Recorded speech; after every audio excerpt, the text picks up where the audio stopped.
Here's another quadratic equation I want to solve, and I'm going to solve it using my quadratic formula, because I know it can be solved by using the quadratic formula, because every quadratic equation can be solved by using the quadratic formula.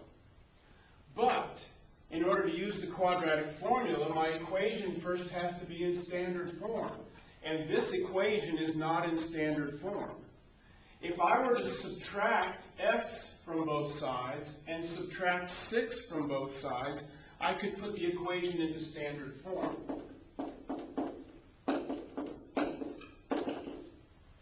I subtracted 6, I subtracted x from both sides.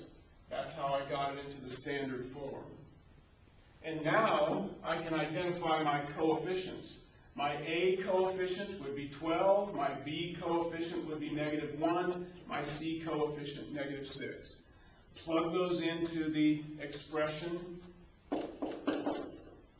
The opposite of B, the opposite of -1 is +1.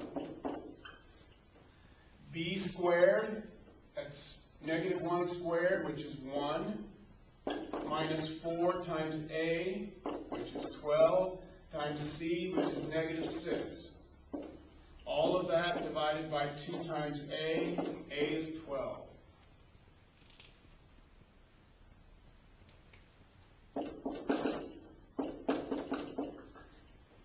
Well, this is 1. The minus is going to make plus.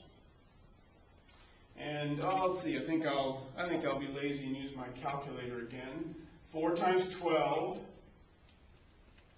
times 6 is going to equal 288.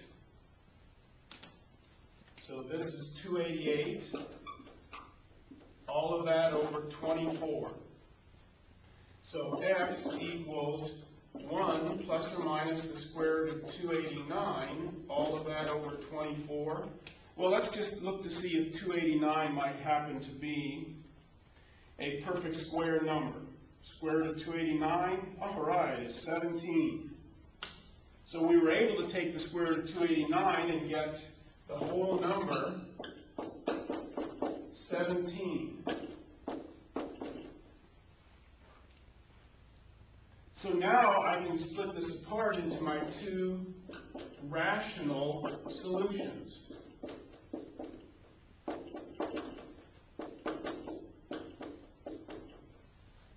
So 1 plus 17 is 18. 18 divided by 24, well, that's the fraction 18 24ths. Both of those are divisible by 6. 6 goes into 18 3 times. 6 goes into 24 4 times. There's one of my solutions, x equals 3/4. This is 1 minus 17 is -16. And both of these are divisible by 8. So x equals 8 goes into -16, -2 times, 8 into 24 3 times. My other rational solution is x equals -2/3. Remember what I told you before. When you get rational solutions, that actually means the original polynomial was factorable. But if I'm not good at factoring, why take the time to try to figure out if that's factorable? Use the formula, because the formula always works.